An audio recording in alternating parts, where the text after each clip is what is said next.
Hello everyone, and thank you for watching my channel. If you like what I'm doing here, please consider subscribing, liking, and commenting. It would really help the channel out quite a bit. Thank you very much. Good evening. This is Orson Welles, your producer of a special series of broadcasts presented by the makers of Pabst Blue Ribbon, the Mercury Summer Theater of the Air.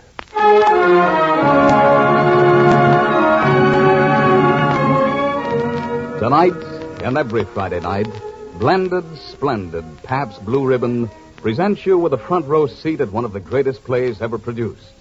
So while Orson Welles entertains you, pour yourself a tall frosted glass of Pabst Blue Ribbon and enjoy at the same time great theater and this truly great beer. And now, Mr. Welles. Tonight, the Mercury brings you one of the most effective short novels of recent years, written by Ellis St. Joseph, A Passenger to Bali.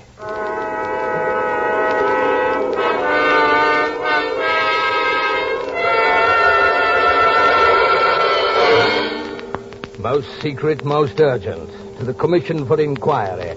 A confidential report concerning the disappearance of His Majesty's ship Roundabout, lost somewhere in the China Seas. Here follow excerpts from the log of Captain English, that's myself, master of the Roundabout. In Shanghai, central China, October of last year, a foggy night. Captain English! That was the first time I heard that man's voice calling my name. It has been ringing in my ears ever since. That was the first time I saw his enormous figure in its bell-shaped greatcoat. A figure that haunts me still. Captain English! Yes, who is it? I am the Reverend Dr. Rob Walks, a Dutch missionary bound for Bali, there to distribute Bibles and spread the word of the Lord. What can I do for Your you? hand, sir. The Lord has brought us together tonight, Captain. What the Lord has put together, let no man put asunder. Isn't that your marriage sermon, Dr. Walks? A first meeting is a marriage. Or a parting? Captain, you're looking at this thing men call my face. Have you seen it before? No. So much the better. The meeting, sir, is a marriage.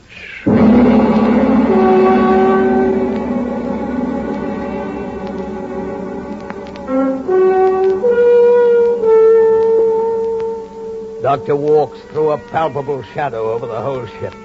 Something you couldn't put your finger on. A sort of restlessness, unspoken dissension among the crew, even the officers. I get me to lie down in the green pastures. He prepareth the table for me in the presence of my enemies.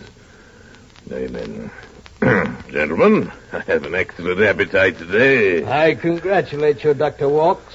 You've made a conquest of our cook. The quickest way to a ship's heart is through its belly, sir. Why not go straight to the heart? A practicing missionary, Captain English, cannot afford an impractical idealism, opportunism, strategy. I'm amazed at you, sir. A man of the cloth talking that way. You believe even in violence, Mr. Walks, to attain your end? Even without an end, Captain English. Force! Force! Grab what you can in your fists. Throw the scraps to the weak.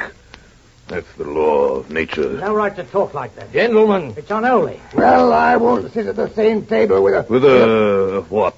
A what, Mr. Stagg? I don't know what. I've no name for the likes of you. The Stag has had his fill. Yeah. What about you, Mr. Wrangle? That's the kind of thing you preach to the natives. I'm sorry for it. Excuse me, Captain. Goodbye, Mr. Wrangle. Yeah, we're alone now, Captain. Are you with me, sir? No, Mr. Walks. You're with me on my ship, which you seem to have forgotten.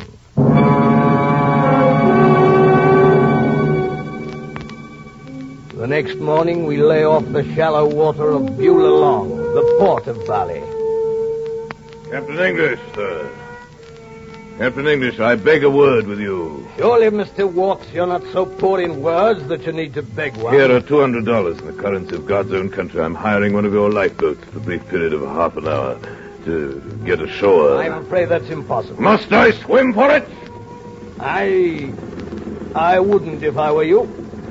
As the government launch Government now. launch?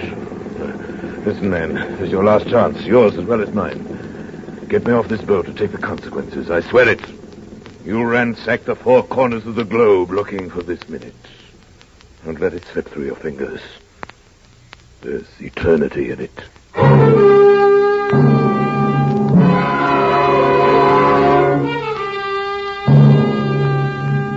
I am Van Matzis, Captain, Chief Inspector of the port.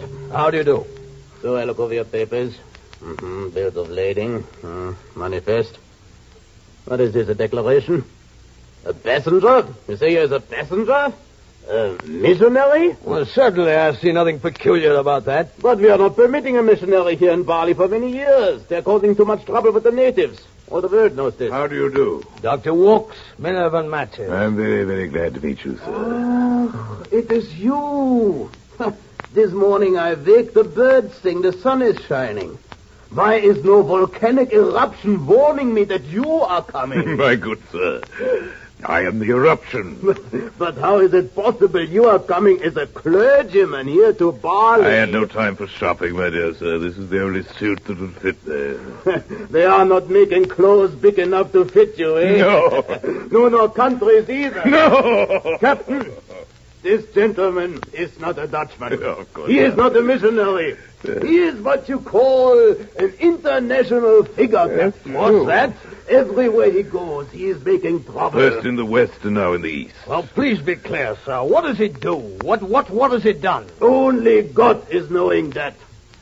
Last year, 5,000 coolies were following him from the cotton mills in Wuzhou, now 2 hours from Shanghai. 6,000 coolies, sir. Oh, that's very interesting, but what am I to do with him? Well, the Dutch East Indies are close to him.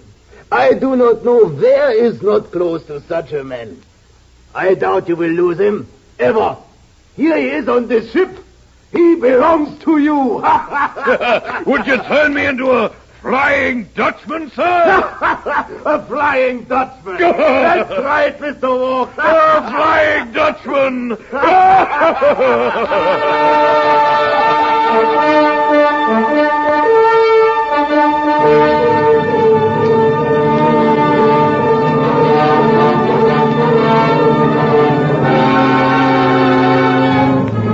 After Bali, the news of our Flying Dutchman flew like a screaming gull before our mast. In Makassar, Banjarmasin, Lembang, Batavia, Kobe, Pekan, Singapore, Bangkok, the answers were all the same. No, Captain, you cannot land him here. We do not want him. We won't have him. We want none of him. We know him. He's a pest, a plague, this man. The port is close to Mr. Walks. Moreover, so long as he's on your ship, the port is close to your ship.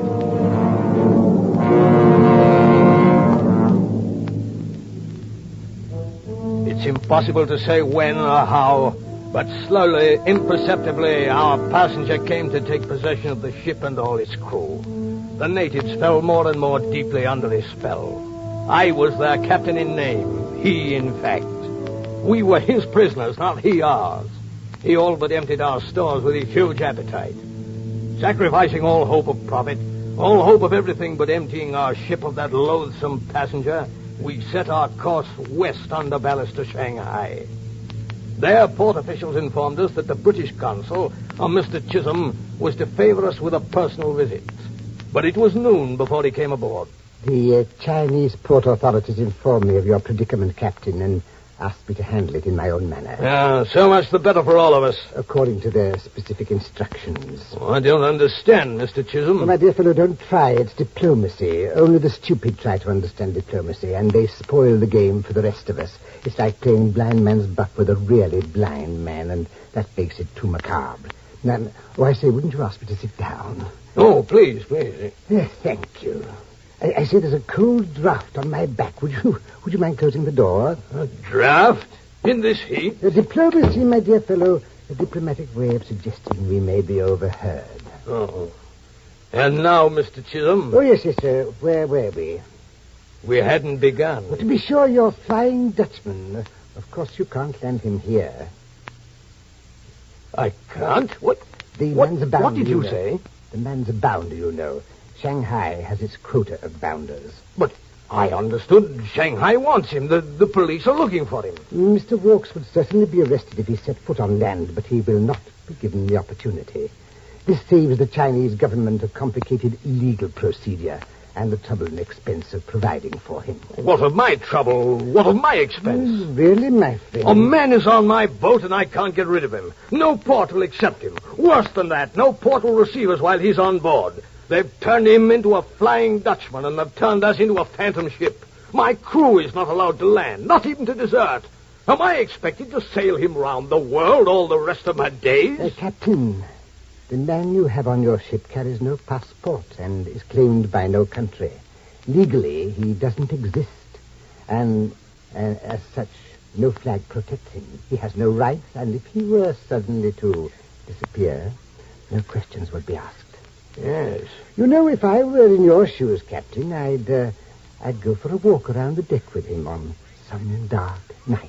But that's murder. I fail to see how you can murder a man who doesn't exist. I shall anticipate a bit and report that your passenger does not exist. I found no one on the boat that remotely resembles Mr. Walks. Am I a ghost, gentlemen? Oh, Mr. Walks, I didn't hear you coming. Is this the English consul, the august representative of Great Britain? As I was saying, Captain, I shall report that there is no such person as Mr. Walks. Your passenger doesn't exist. Nevertheless, I must take the proper precautions. I shall report that I found plague on board. Cholera, I think, or bubonic. Would you turn me into a disease? China can control bubonic. Oh? She has no antidote for Mr. Walks. No, you don't, Mr. Chisholm. I'm big enough to fill this doorway. But I wouldn't try to pass if I were you. I'm a catching disease, I warn you. The captain and the crew have caught me, and I'm fatal to them. Try to pass me, and you'll catch it yourself. You see, Mr. Chisholm, when I'm in your way, you've got to take notice of me. By heaven, I do exist. That's all, sir. You may leave. With my permission.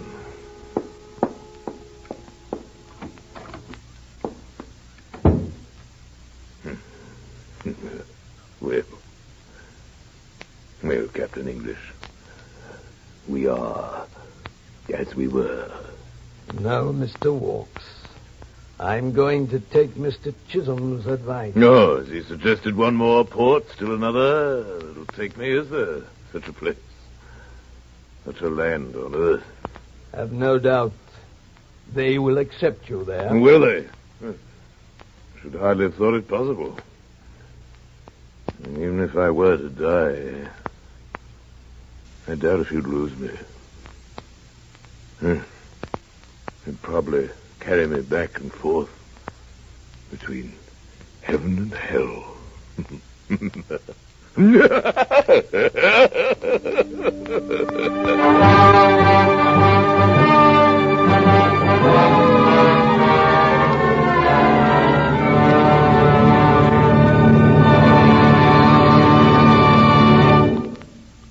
You are listening tonight, ladies and gentlemen, to a story called A Passenger to Bali.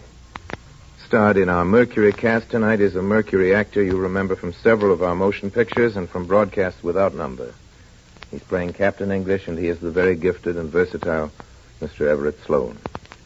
Rounding out an all-Mercury cast are Alfred Shirley, whom you've just heard as the British consul, and Stefan Schnabel and Guy Spall. These latter two, Fridays accepted, are to be seen in almost as many parts as there are countries in our current musical Around the World in 80 Days. But just now it's intermission time. Here's a young gentleman with some remarks on the subject of the summer theater. Careful what you say, Jim. Well, Mr. Wells, I only want to say something which I know you'll agree with. And that's this. Good summer theater should be, well, not too heavy and not too light, but just fresh, clean, sparkling, like Pabst Blue Ribbon. You see, friends, there's a reason for that real beer taste of Pabst Blue Ribbon. Yes, and there's a reason for that unchanging Pabst Blue Ribbon quality.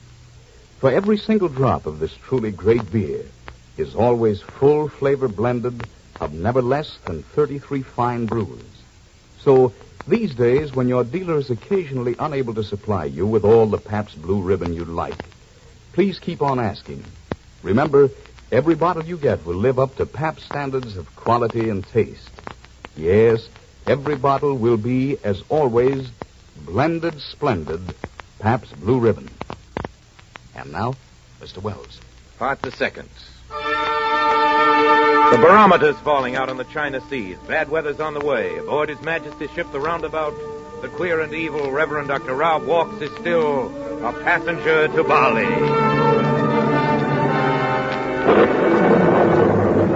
Mr. Wrangle! Yes, Captain?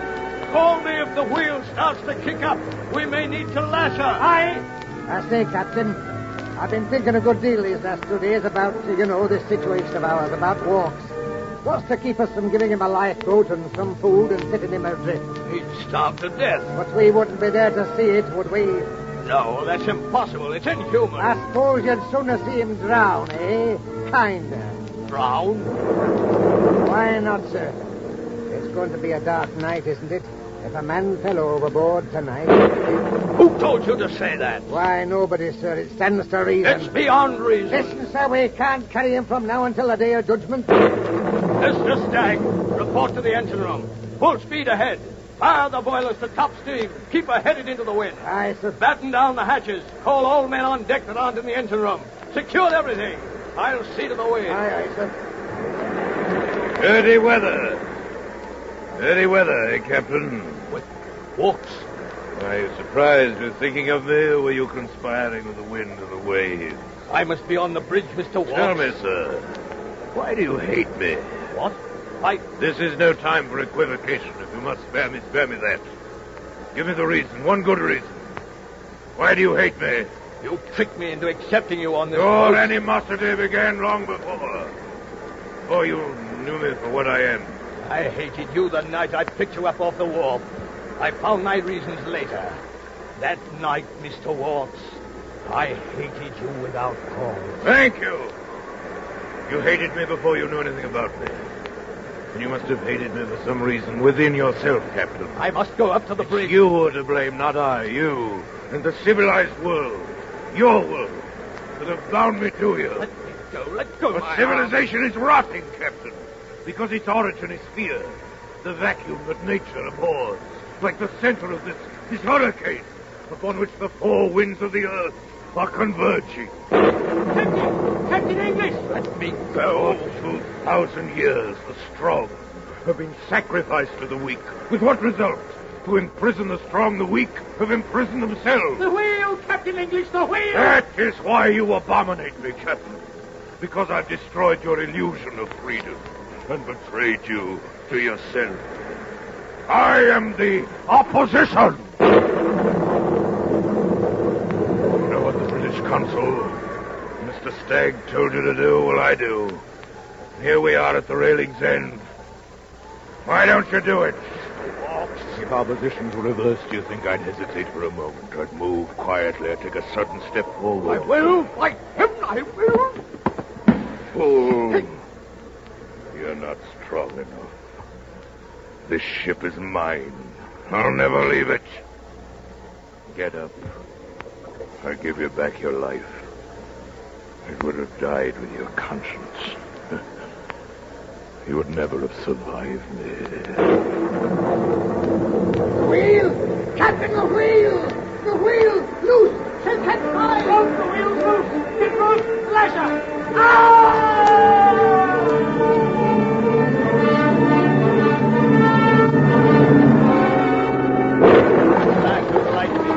The whirling wheel, the huge wooden wheel in blurred outline, spinning. It would chop our hands off if we touched it, and the ship was shrieking in a death agony. Her life was a matter of moments. With an uncontrollable rudder, she would drive herself down into the deep.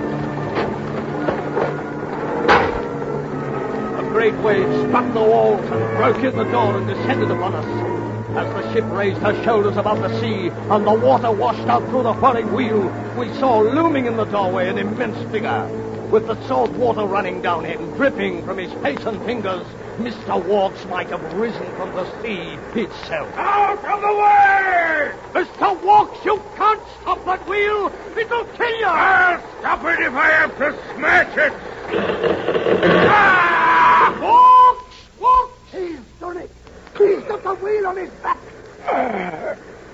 I've got the ocean. The whole ocean on my back.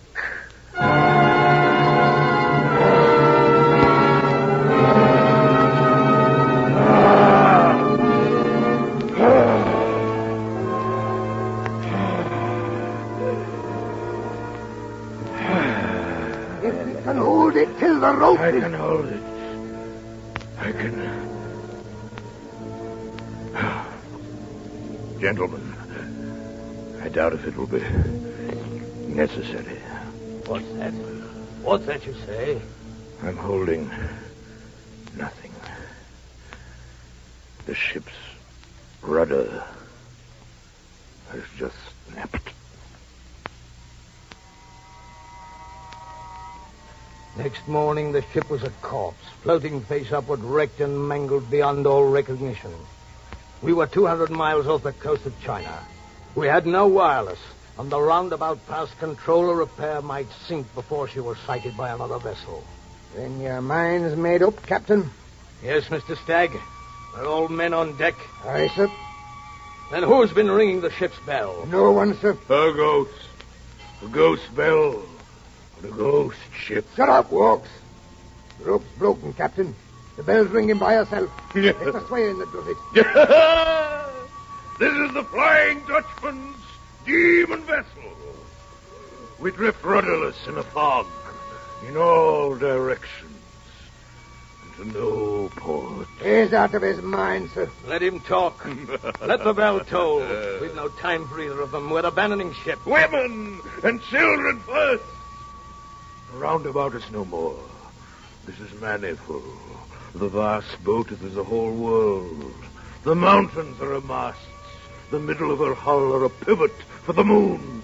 Her cables are the circumference of St. Peter's Dome and extend around the globe. The ship is sinking, Mr. Her Watts. lower masts are so high that a boy becomes a gray-headed man before he reaches the futtock shrouds.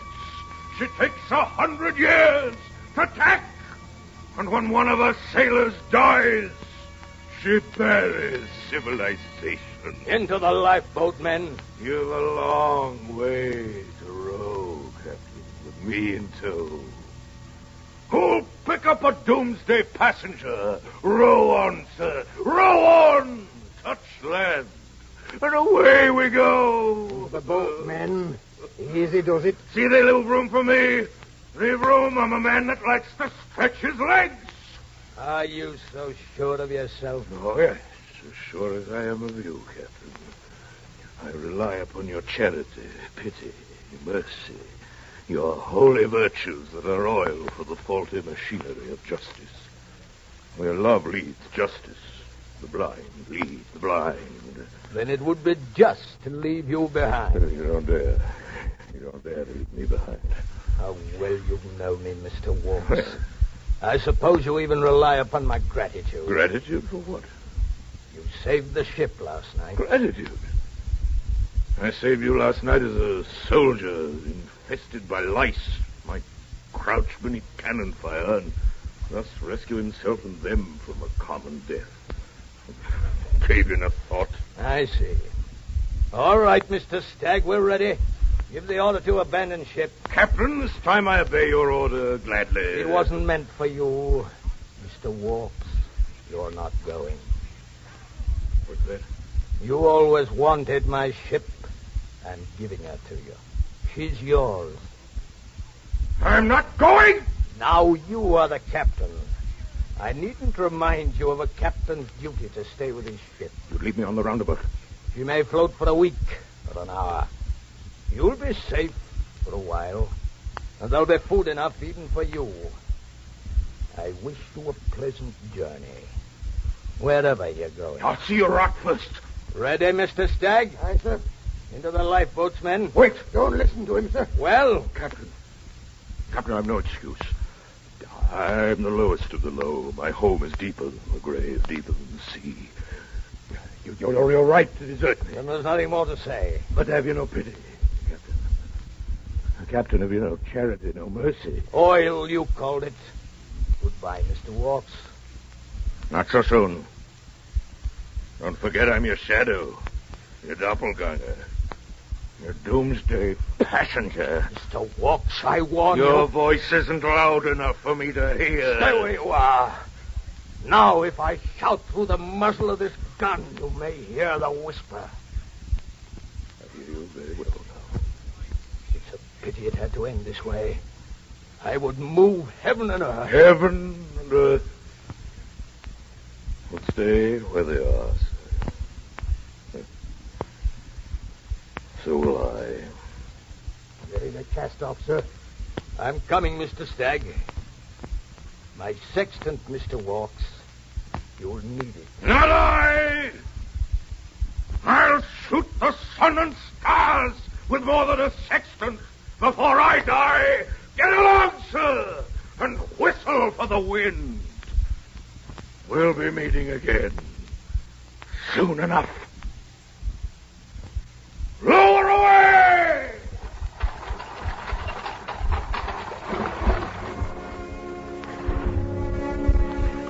We pushed off with no other sound than the movement of our oars.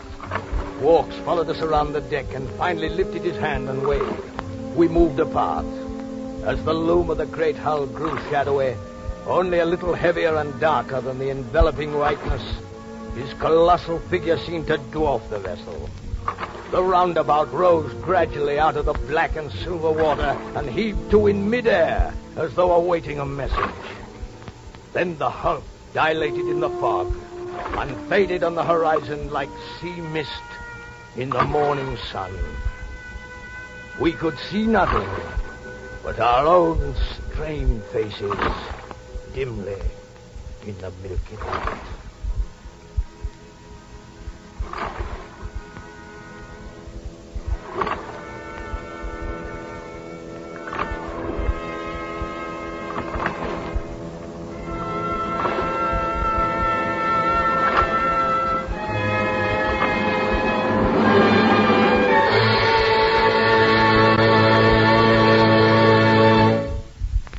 You've just heard our Mercury production of A Passenger to Bali.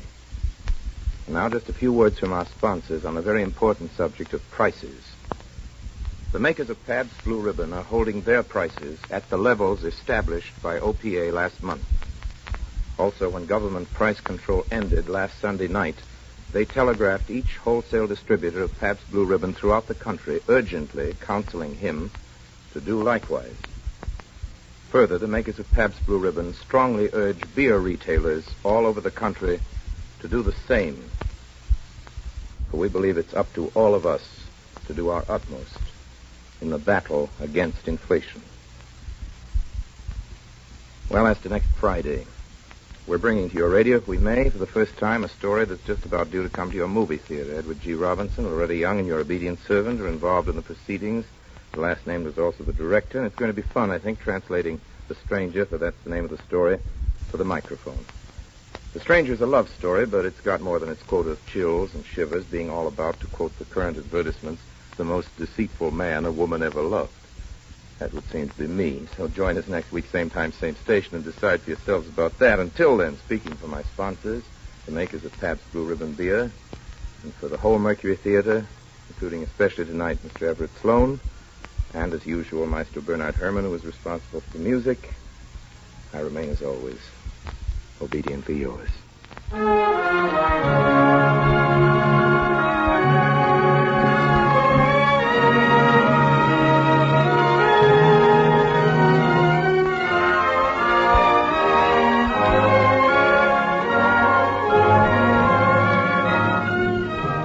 This program came to you through the courtesy of the Pabst Brewing Company of Milwaukee, Wisconsin, makers of blended, splendid Pabst Blue Ribbon. This is CBS, the Columbia Broadcasting System.